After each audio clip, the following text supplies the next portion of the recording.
बिस्मिल्लाहिर्रहमानिर्रहीम। अस्सलामुअलैकुम। मैं आज आपके लिए इंतहाई खौफनाक और सनसनीखेज़ कहानी लेकर हाजिर हूँ। पूरी इसरार हवेली। सलीम यार सामने देख। क्या है सामने यार? वो सफ़ेद कपड़ों वाली। हाँ तो फिर क्या है? सलीम ने सवालिया नज़रों से सुल्तान की तरफ देखा। ओए आज रात बहुत हसीन गुजरने वाली है। अच्छा वो कैसे कि आज लाइट बंद नहीं होगी? और सुल्तान का दिल किया कि सलीम के सवाल पर इसकी गर्दन उड़ा दे। उस ए पागल देख, इलाका भी सुनसान है, रात भी जवान है, शिकार भी आसान है, और देख इस हवेली में हम आसानी से इस हसीन दोशीज़ा का शिकार कर सकते हैं। अब के बाद सलीम की समझ में आ ही गई, जिसको देखकर सुल्तान ने भी शुक्र का सांस लिया। दोनों एक दूसरे को देख रहे थे। घटिया अंदाज में कहका लगाया और आंख मारकर अपने शिकार की तरफ भागने लगे। अब देखना ये था कि ये कहाँ तक अपने मकसद में कामयाब हो सकते हैं। पास में छुपी आंखें चुराती वो मंजर को देख रहे थे। जैसे ही वो दोनों लड़की के करीब पहुंचे, सुल्तान को यकदम झटका लगा और वो रुक गया, हैरान परेशान खौफजदा नज़रों से इसकी लड़की की पुश्त को देख रहा था। जबकि सलीम का हाल कुछ सुल्तान जैसा ही था। बस फ़र्क इतना था कि सुल्तान लड़की के पाँव देखकर हैरान हो गया, क्योंकि उस लड़की के पाँव उल्टे थे, और सलीम लड़की की शक्ल देखकर, जिसकी शक्ल जख्मियों से भरी थी। वैसे देखा जाए तो सलीम की हालत भी ज़्यादा काबिल रहम थी, जिसकी हालत लड़की को देखने के बाद कुछ और देखने के काबिल नहीं रही थी। ये कहना ज़्यादा बेहतर होगा कि इसकी हवास बहुत मुश्किल से कायम थे। आखिर अपनी जान बचाने के लिए बेहोश तो नहीं हो सकते थे, और आखिर में उनको भागना ही पड़ा। अब दोनों ने दौड़ लगाई। थोड़ा दूर जाकर उन्होंने सांस लिया। एक बुजुर्ग बाबा, जो कि शायद अभी इस गली में ही आए थे, इनसे दौड़ने की वजह पूछी तो उन्होंने कहा, वो बाबा जी वो बोलो बेटा क्या देखा है? ड्रोनी चुड़ैल। सलीम और सुल्तान ने अटक अटक कर अपनी बात मुकम्मल की। पर बेटा वहाँ तो कोई नहीं है। बुजुर्ग बाबा की इस बात पर दोनों ने मुड़कर पीछे देखा तो वाकई कोई नहीं था। वहाँ कहाँ देख रहे हो? मैं तो यहाँ हूँ। दोनों ने डरते डरते आप वापस देखा तो बाबा गायब था, और उसकी जगह वही लड़की खड़ी थी, और इन दोनों ने अपने खौफनाक आवाज़ से मुखातिब थी। अब के इनके लिए अपने हवास कायम करना नामुमकिन था, और वो वहीं बेहोश हो गए। लो जी अब क्या करना है इनका? ओए चुड़ैल तुझे ही पता होगा, क्योंकि सारी खेल तेरी ही है, तूने ही सब कुछ किया। अच्छा करती हूँ कुछ जोर ज़ारा जल्दी करो। हुज़ैफ़ा के बार बार मैसेज आ रहे हैं। हरीब को भी अरीज की बात पर परेशानी होने लगी थी, जब तब से खामोश खड़ी थी। मेरे पास एक तरकीब है, जल्दी बोलो।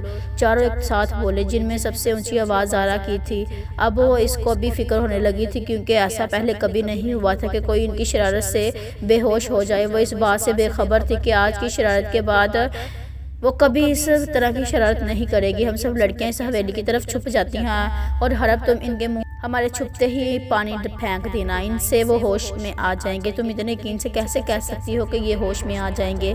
ज़ारा ने उलझ कर पूछा, क्योंकि ये खौफ से बेहोश हुए हैं। ओ आई समझ, शुक्र है आपको समझ तो आई। अब की बार अमर बोली, अब कोई मुझे ये बताएगा कि पानी कहाँ से आएगा जो मैंने गिराना है इन पर? लो हरीब, अब भी कोई पूछने की बात है? देखो ये बोतल पकड़ो और हवेली के गेट के अंदर जाते साथ ही नलका है, वहाँ से भरकर ले आओ। वाह भी क्या बात है, मैं तो नहीं जाती वहाँ पे अकेली। ज़रा नीचे से प्लास्टिक की बोतल पकड़ कर हरीब की जानब करते हुए अपनी बात मुकम्मल की। ज़ारा ने कहा, तो फिर शाबाश, ये बोतल पकड़ो और पानी लेकर आओ। हरब बोतल वापस उसे पकड़ाते हुए बोली, लो जी ये क्या बात हुई? मैं तो नहीं जा रही। देखो गुड़िया ले आओ जल्दी से, हमने घर भी जाना है। अनमोल प्यार से ज़ारा को कहते हुए बोली, गुड़िया जाओ मेरी जान ले आओ। ऐसा कैसे हो सकता है कि वो बोले और ज़ारा उसकी बात ना माने? अच्छा जाती हूँ। इसके मान जाने पर सबने शुक्र का सांस लिया। और हाँ गुड़िया मुंह भी धो लेना, ताकि घर पहुँचने तक कोई मसला ना हो। जी अच्छा। इसके अंदर जाते ही सब ने शुक्र किया और अनमोल के मंसूबे के मुताबिक अपनी अपनी जगह संभाल ली। पानी वाला नलका कहाँ है? ओ आई सी, वो रहा, बस इसमें पानी आ रहा हो। इससे बातें करती ज़रा को लग रहा था जैसे कोई इसको देख रहा है, लेकिन उसे कोई नज़र नहीं आ रहा था। कोई नहीं है, मुझे लग ही रहा है। अब यहाँ कौन हो सकता है? उसने खुद को तसल्ली देते हुए कहा।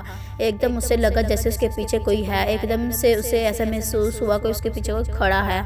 उससे पहले वो हिम्मत करके मुड़ती, उसे लगा जैसे कोई उसे बुला रहा है। आवाज़ें महसूस हो रही थी जैसे कहीं दूर से आ रही हैं। अरे ये तो बिलाल की आवाज़, इसने मुझे जल्दी आने का कहा था, अब मेरी खैर नहीं। वो जल्दी से दौड़ते हुए आवाज़ की तरफ भागी। ये गौर किए बगैर कि जिस तरफ वो जा रही थी उस तरफ तो कोई रास्ता बाहर की बजाय अंदर की तरफ जाता है, जहाँ से वापसी बहुत मुश्किल हो सकती है। ये ज़ारा वो कहाँ रह गई है? इसे पानी लाने कहा था। इजाद करने का नहीं, कोई हाल नहीं है इस लड़की का। जल्दी का काम तो जानबूझकर देर लगा देती है। एक तरफ तो बिलाल को अपनी बहन की फिक्र हो रही थी और खूब गुस्सा भी आ रहा था। कोई शरारत कर रही हो, तुम लोग कहीं यहीं रुकना, मैं ज़रा अपनी सरफिरी बहन को देख कर आया। सब ने फ़ौरन इस बात में सर हिलाया कि वरना इनको भी मुफ्त में बेइज्जती का सामना करना पड़ेगा। बिलाल हवेली की तरफ चल पड़ा। थोड़ी देर बाद सबकी नज़रें जब अमल की तरफ गईं तो इतनी देर से कुछ नहीं बोली थी, बस एक दरख्त को देखी जा रही थी। इन सब ने भी इसकी नज़र के तौक़्क़ुफ़ में देखा, पर वहाँ कुछ नहीं था। तो वो क्या देख रही थी? इससे पहले कि वो अमल से पूछती, एकदम से इनको कुछ याद आया। तो इन सब ने दोबारा दरख्त की तरफ देखा, जैसे यकीन करना चाह रहे हों। अब इन सब की सीटियाँ गुम हो गई थी। कहाँ है ज़ारा? वो आज बस इसको आने दो, आज नहीं इसकी खैर। उफ, कहाँ गई ये? यहाँ भी नहीं है, पीछे की तरफ भी नहीं है। हवेली के हर तरफ ताला लगा हुआ था, मतलब अंदर भी नहीं थी। इससे पहले वो कुछ और सोचता उसके मोबाइल की रिंगटोन बजी। मोबाइल निकाल कर देखा तो ज़ारा का टेक्स्ट आया था। मैं घर आ गई हूँ, अब तुम लोग भी आ जाओ। वहाँ रुकने का कोई फ़ायदा नहीं। इस बात का क्या मतलब कि यहाँ रुकने का कोई ही फ़ायदा नहीं? बिलाल ने पूछा, लेकिन जवाब नहीं आया। चलो कोई नहीं, घर जाकर इसकी खबर लूँगा। लो भला, ये कोई हरकत है? हम सारे बाहर मोहतरमा का इंतज़ार कर रहे हैं और ये घर पहुँची हुई है। कोई बात भला? वो सोचते सोचते बाहर निकल आया। हवेली वैसे ही खामोश और पुरस्कार खड़ी थी। ये कैसे हो सकता है? अभी एक सेकंड पहले तो वो दोनों यहीं थे बेहोश, पर एकदम वहाँ गायब हो गए। सबसे पहले अनमोल को होश आया। वो अपने हवास कायम करके बोली, मुझे कैसे पता कि मैंने भी तुम लोगों के साथ ही लोगों के गायब होने का पता लगाया है? अरीज चकरा कर बोली, ए अमल, होश कर। तुम तो ऐसे देख रही हो जैसे इनको ज़मीन से उगाने का इरादा कर रही हो। अनमोल अमल के इस तरह बुत बना देखकर उकता कर बोली। अमल को अनमोल की आवाज़ होश में लाई। इसने खामोश और वीरान आंखों से इन सबको देखा और फिर दरख्त की तरफ, और एकदम उसको हर तरफ अंधेरा नज़र आने लगा और वो बेहोश हो गई। बेहोश होने से पहले एक ही बात इसके जहन में थी, ये कैसे हो सकता है? अमल, क्या हुआ? अमल, होश करो। अमल को यूं हवास खोते देखकर वो दोनों दौड़कर इसके पास गए और होश में लाने की कोशिश करने लगे। हरीब, अब क्या करोगी? देखो इसको होश में नहीं आ रहा। अनमोल रोते हुए हरीब से बोली, इससे अपनी बहन का ये हाल नहीं देखा जा रहा था। हौसला रखो, कुछ नहीं हुआ। इसको पानी पिलाती हूँ, उम्मीद है कि होश में आ जाएगी। पानी का छींटा डालो इसके मुंह पर। पानी पता नहीं ज़रा वो कब तक लेकर आती है। नहीं, मेरे पास है पानी। और जब हमें इन दो बेहोशों को होश में लाने के लिए पानी चाहिए था, तो पानी कहाँ था? तब तो मैं भूल गई थी ना। हरीब ने फखरी अंदाज में कहा। उफ हरीब, तेरी ये भूलने की आदत किसी दिन हमें मरवा ही डालेगी। अनमोल ने चिढ़कर बोला और हरीब के हाथ से पानी की बोतल झपटने के अंदाज में ली और अमल के मुंह पर पानी का छिड़काव करने के अंदाज में पानी डालने लगी। उसको तो होश नहीं आ रहा था। हरीब, या तुम ऐसे करो, अंदर जाओ और इन दोनों को बुला कर लाओ। इससे पहले हरीब अंदर जाती तो इसको बिलाल खुद वापस आता नजर आया, जो कि शक्ल से कुछ परेशान लग रहा था। ये मैं हवेली के अंदर कैसे आ गई? मैं तो बाहर जाना था। ज़ारा को अंदर जाकर किसी गड़बड़ का अंदाज़ा हुआ। अंदर सिर्फ खुले दरवाजे से चांद की रोशनी आ रही थी, जिससे हवेली को ज़्यादा पूरी सरार लग रही थी। मुझे वापस जाना चाहिए। इससे पहले कि वह दरवाजे की तरफ मुड़ती, इसको लगा कि जैसे कोई गैर मर्ई कुव्वत इसको बाहर जाने से रोक रही है। नहीं, कुछ नहीं है। ज़रा खुद को तसल्ली देती रही, कहती तेरा वहम है। अपने खौफ की वजह से वो आसपास के माहौल की तरफ तवज्जो नहीं दे पा रही थी, वरना ज़रूर चौंकती। वो तेज़ी से दरवाजे की तरफ भागी, लेकिन इसके दरवाज़ा खुलने से पहले ही इसको अपने गिर्द धुएं का घेराव महसूस हुआ। हर तरफ हर तरफ धुआं ही धुआं था, यहाँ तक कि उसको इसके अपने हाथ पे नज़र नहीं आ रहे थे। इसको लगा जैसे इसका सांस बंद हो रहा हो। अब उसकी आंखें बंद हो रही थी। आखिरी चीज़ जो इसको महसूस हुई वो ये थी कि वो गिर रही है। इसके बाद वो कुछ महसूस नहीं कर पाई। अगर कर पाती तो इसको पता लगता कि दो मेहरबान हाथों ने इसको ज़मीन पर गिरने से पहले ही थाम लिया था। बिलाल कहाँ गए थे? ज़ारा वो कहाँ है? बस ज़ारा को ढूंढ रहा था। वो तो मैडम घर चली गई है।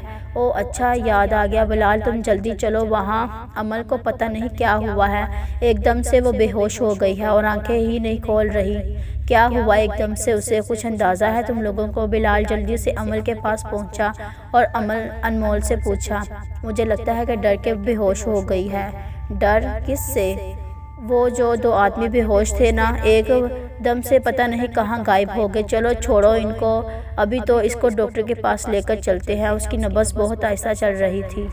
बिलाल तुम ऐसा करो, इसको घर ही लेकर चलो, हमारा उसे कहने लगी। अनमोल अपने भाई के शोबे में होता है, मेडिकल का कहती है। जो हाँ है, ये बेहतर है, वो मेडिकल के शोबे में ही काम करता है। चलें फिर। चलो। बिलाल अमल को अपने बाजू में उठाते हुए बोलता और घर के रास्ते पर चल पड़ा। वो दोनों भी इसके पीछे पीछे चल देते। हरीब ज़ारा अनमोल को बताती हुई बोली कि वो घर चली गई है। उफ, मेरे सर में दर्द शुरू हो गया है। ज़ारा को जब होश आता तो इसको महसूस होता जैसे कोई इसके सर पर हथौड़ा मार रहा है। शुक्र है होश तो आया तुम्हें। ज़ारा आवाज़ की सिमत में देखती हुई साकत हो जाती। ये ज़ारा ने आवाज़ की सिमत देखा तो वो साकत रह गई। इसके सामने एक खूबरू नौजवान कलाई रंग की शलवार कमीज़ पहने हुए खड़ा था, जो इसके सुर्ख और सफ़ेद रंग पर बहुत जच रही थी। उसकी आंखों का रंग ग्रे था, जिनको देखकर यूं में मालूम होता था जैसे इनमें बहुत राज पोशीदा है। आप इंसान हो क्या? ज़रा वो इसको बेखुद देखते हुए पूछा। आपको क्या लगता है? अब की बार सामने वाले की तरफ के सवाल से ज़रा होश की दुनिया में आई। अब बस इंसान नहीं लगते तो क्या लगता हूँ? जिन लग रहा हूँ क्या? ज़ारा ने इसके सवालों से तंग आकर कहा। क्या आपको मैं जिन लगता हूँ? सामने वाले को तो सदमा ही हो गया। जाहिर सी बात है, इतने हसीन जमील लड़के को कोई जिन कहे तो सदमे में जाना तो बनता है ना उसका। जी जिन, अपने बारे में क्या ख्याल है आपका? आप बहुत ही नेक ख्यालात हैं। मेरे अपने बारे में ज़ारा ने गर्दन अकड़ाकर जवाब दिया, जैसे कि मैं बहुत प्यारी मासूम खूबसूरत लड़की हूँ। मुझे तो आप कहीं से भी लड़की नहीं लगती। हाय, तो क्या लगती हूँ? चुड़ैल लग रही हो। ज़ारा इसके चुड़ैल कहने से मुंह ही खुल गया हो। मतलब कैसी लड़की? यानी मासूम लड़की को इसके मुंह पर चुड़ैल कहना कितनी बुरी बात है ना। मैं चुड़ैल लग रही हूँ? और एकदम ज़ारा को याद आया कि इसने तो अपना मुंह भी नहीं धोया। लेकिन क्यों नहीं धोया इससे? फिर उसको आहिस्ता आहिस्ता वो सब याद आने लगा जिससे वो फरामोश किए हुए थी। मैं कहाँ हूँ और आप कौन हैं? एकदम इसको एहसास हुआ कि वो अपने घर अपने कमरे में नहीं है और अपने कमरे में नहीं और किसी अजनबी से बिला वजह बहस कर रही है। मैं जैन हूँ और तुम हवेली के अंदर हो। एकदम से जैन का लहजा सख्त हुआ जिससे वह मज़ीद खौफजदा हो गई। ये नहीं हो सकता, मुझे वापस जाना है। नहीं, तुम वापस नहीं जा सकती। ये बात जितनी जल्दी हो सके अपने दिमाग में बिठा लो। नहीं, मुझे वापस जाना है। मुझे इससे पहले वो मज़ीद कुछ कहती, धुएं ने फिर इसको चारों तरफ से घेर लिया जिससे वह दोबारा बेहोश हो गई। जैन ने फिर इसको बिस्तर पर लिटाकर इस पर चादर दुरुस्त की और इसको बेतासुर नज़र से देखता हुआ कमरे से बाहर चला गया। चलो हरीब, जल्दी से अंदर आ जाओ। हमें इशारा करो कि रास्ता साफ़ है कि नहीं। बिलाल हरीब को कहकर खुद अमल और अनमोल को लेकर दीवार की ऊंट में हो गया। हरीब ने अंदर जाकर इनको रास्ता साफ़ होने का इशारा किया। वो दोनों इशारा मिलते ही अंदर की तरफ चल पड़े और छुपते छुपाते अनमोल और अमल के कमरे में नहीं पहुँचे। अनमोल तुम ऐसा करो, हमज़ा को बुलाओ और हरीब तुम अपने कमरे में जाओ। इस तरह अगर कोई हम सबको एक ही कमरे में देखेगा तो वो परेशान हो जाएंगे। तो वो जो हम अल्लाह करके बच्चे हैं फिर पकड़े जाएंगे। अच्छा ठीक है, मैं जाती हूँ। हरीब ये कहते हुए हमज़ा के कमरे में बुलाने चली गई। सीर सा बताना कि वो अनमोल के कमरे में जाने का इशारा कर दे। क्या हुआ है उसे हमज़ा? अनमोल ने बेचैनी से हमज़ा से पूछती है जो अमल का चेकअप कर रहा होता है। उसको किसी बात का शौक लगा। तो अब क्या होगा, कब तक इसको होश आएगा। एक बार बिलाल पूछता है, मैं उसको पुरसुकून आवर इंजेक्शन लगा दिया है, उम्मीद है कि सुबह तक इसको होश आ जाएगा। चलो अच्छी बात है, अनमोल तुम भी आ जाओ और सो जाओ। आओ हमजा, हम भी अपने कमरे में चलते हैं। बिलाल हमजा को इसके कमरे तक छोड़कर ज़ारा के कमरे में जाता है जहाँ वो मज़े से सो रही होती है। मेरी छोटी सी आफत की पुड़िया तुम्हारी तो मैं सुबह खबर लेता हूँ। और इसके सर पर बोसा देकर वो कमरे में से निकल जाता है। बिलाल के जाते ही इसने अपनी आंखें खोल ली, जो कि इस वक्त मुकम्मल तौर पर स्याह रंग की थी। सुबह होते ही अनमोल ने अमल को होश में देखा तो इसके ने भी सुकून का सांस लिया। वैसे तुम्हें क्या हुआ था? पता नहीं, मुझे कुछ याद नहीं आ रहा। अच्छा कोई बात नहीं, तुम दिमाग पर जोर ना डालो। आओ, नाश्ते की मेज़ पर सब इंतज़ार कर रहे हैं। अच्छा चलो फिर मैं आती हूँ। नाश्ते की मेज़ पर सारे बैठे हुए थे सिवाय इन दोनों के। सरबराही कुर्सी पर दादाजी चौधरी शम्स साहिब बैठे हुए थे। इनके एक तरफ इनके बड़े बेटे और इसकी बीवी अहमद और शैला, हमजा और अनमोल अमल जो अम्मी अब्बू के साथ बैठी थी। इनके छोटे बेटे उस्मान साहिब, बिलाल और ज़ारा के अब्बू, इनके साथ ही अपनी बेटी आशी बेगम, हरीब और हुज़ैफ़ा की अम्मी, और जो कि इनके शादी के 6 साल बाद ही बेवा हो गई थी, वो भी बैठी हुई थी। सारी नौजवान पार्टी इनके बिल्कुल आमने सामने छोटे बच्चों की मासूम शक्ल लिए बैठे हुए थे। जैसे इनसे जैसा शरीफ और भोला तो इस दुनिया में कोई है ही नहीं। आज खैर तो है, मेरे घर की दोनों बुलबुलें इतनी खामोश क्यों हैं? दादाजी अमल और ज़ारा को देखते हुए बोले, जो अपनी अपनी जगह खिलाफ़े मामूल बहुत खामोश और गुमसुम होकर बैठे हुए थे। कुछ नहीं दादाजी, ऐसे ही। दादाजी शाहाना बेगम की याद आ रही थी। दोनों एक साथ बोले। दादाजी के जिक्र पर सब अफसुदा हो गए थे, जिनको गुजरे अभी ज़्यादा वक्त नहीं हुआ था। बेटा याद तो सबको आती है इनकी, इसको भी मुझे तन्हा करने की बड़ी जल्दी थी। दादाजी दादी जी को याद करते हुए बोले। पर दादाजी मैं उनको रात को ख्वाब में देखा था, जो हमारे घर के पिछली तरफ पूरी सरार हवेली नहीं, वो इसकी तरफ इशारा करके कुछ कह रही थी और बहुत परेशान थी। अमर की बात सुनकर सब सवाए ज़ारा के खाना छोड़कर इस तरफ देखने लगे। वैसे दादाजी ये हवेली है किसकी, पता है आपको क्या? हरीब चुपचाप खाना खाओ, अब मुझे किसी की आवाज़ ना आए। इससे पहले दादाजी हरीब की बात का जवाब देते आशी बेगम ने हरीब को चुप करवाया और एक नाराज़गी नज़र दादाजी को देखा। इन सब बातों की वजह किसी ने ज़ारा की तरफ तवज्जो ही नहीं दी, जिसके होंठों पर अजीब सी पुरस्रार मुस्कुराहट थी। चारों तरफ अंधेरा ही अंधेरा था। इसको समझ नहीं आ रहा था कि कहाँ जाए। अभी एक कदम ही आगे बढ़ाया था कि इसको यूँ लगा कि नीचे ज़मीन नहीं है और वह नीचे गिरती चली जा रही है। तब इसकी आंख खुल गई। इसका पूरा मुंह पसीने से बह रहा था। शुक्र है ख्वाब था। इसके हवास थोड़े काम करना शुरू हुए थे। इसने ध्यान दिया कि वह अभी तक उसी हवेली में उसी कमरे में है। यकदम उसको कल वाले लड़के का ख्याल आया। क्या नाम था उसका? हाँ याद आया, जिन तो नहीं था। क्या था, क्या उसका नाम था? आई थिंक ज़ारवान था, ज़रीन। हाँ, उस बंदे का नाम जैन था। ज़ारा ने आवाज़ सुनकर आवाज़ की सिमत देखा तो वही रात वाला लड़का सामने वाले सोफे पर बैठा उसको अपना नाम बता रहा था। ओए जिन, तुम फिर अड़े फिर जिन, अभी तो आपको अपना नाम बताया, फिर बंदे को जैन कहते हैं, जो अभी कहते हैं मुझे यहाँ से जाना है। देखे मिसिस ज़ारा, मैंने पहले भी कहा था और अब भी कह रहा हूँ, जितनी जल्दी हो सके इस ख्याल को अपने दिमाग से निकाल दे। मैं क्यों निकाल दूँ? और मेरा नाम कैसे पता लगा तुम्हें? मुझे तो सब पता है आपके बारे में। आपके वालिद का नाम उस्मान और वालिदा का नाम शाज़िया है। आप तो बहनें हो चुकी हैं। आप अपने वालिद के साथ रहती हो और आपके पेरेंट्स की डिवोर्स हो चुकी है। आपके वालिद ने दूसरी शादी कर ली है और बहुत कुछ पता है मुझे। और वो भी बताऊं क्या? जैन ज़ारा को देखते हुए कहता है, जो कि उसका मुँह खुला का खुला रह जाता है। ज़ारा का वो हैरान और परेशान उसे देखती और तकती है। और अगर आप अपनी प्यारी भाई की बेहतरी चाहती हो तो चुपचाप मेरी बात मानो। आई समझ? ज़ारा जल्दी से हाँ में सर हिलाती। आखिर बात इसके प्यारे भाई की थी। अब जल्दी से सामने वॉशरूम है, वहाँ कपड़े रख दिए हैं आपके, आप फ्रेश हो जाएं। गुड, कल वहाँ जाकर मैं इतनी देर में आपके लिए खाना ले आता हूँ। हमेशा भूख की कच्ची ज़ारा की आँख खाने के नाम पर चमकी और जल्दी से वॉशरूम चली जाती है, इस उम्मीद के साथ खुद को पुरसुकून कर लेती है कि अल्लाह जो भी करता है हमारी बेहतरी के लिए करता है। इसको बस अपने घर वालों की फ़िक्र होती है कि इसकी गैर मौजूदगी इनके लिए परेशानी का बायस होगी। वैसे एक बात तो बता यार बिलाल, तू एक बात तो बता। हाँ बोलो, क्या हुआ? तुम लोगों के कारनामे से बेखबर रहा। हमजा के सवाल पर हुज़ैफा और बिलाल के एक दूसरे के हाथ पर हाथ मारते हुए उसको बताते हैं कि कैसे उन्होंने इसकी चाय में नींद की गोलियां मिलाकर उसको पिला दी थी बेचारे को, और वो मस्त होकर सो रहा था। अच्छा तुम लोग बातें करो, मैं अभी आता हूँ। बिलाल ज़ारा को लॉन में जाता देखकर इसके पीछे जाता है ताकि उसकी खबर ले सके। ओए ज़ारा बीबी, क्या आप मुझे बताना पसंद करोगे कि रात को आप हमें बताए बगैर अकेले क्यों आ गई? नहीं, मैं नहीं बताना चाहती, ज़ारा ने सर्द लहजे में जवाब देते हुए कहा। और वो क्यों? थोड़ा इंतज़ार करो, वक़्त आने पर खुद जान जाओगे। ये कहते हुए वो अंदर चली गई।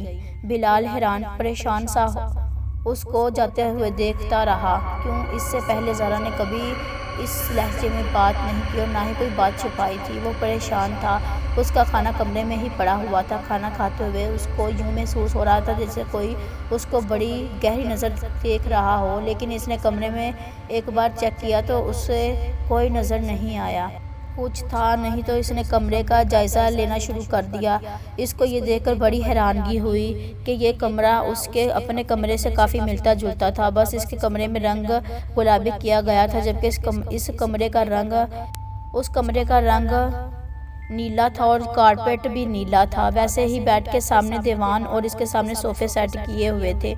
नीचे एक टेबल, स्टडी और चेयर रखी थी। बाकी कमरा वैसा ही इस कमरे के जैसा सादा कमरा था। हैरत की बात यह थी कि इतनी पुरानी हवेली और इतनी साफ, जैसे कोई गर्द मिट्टी आई ही नहीं हो।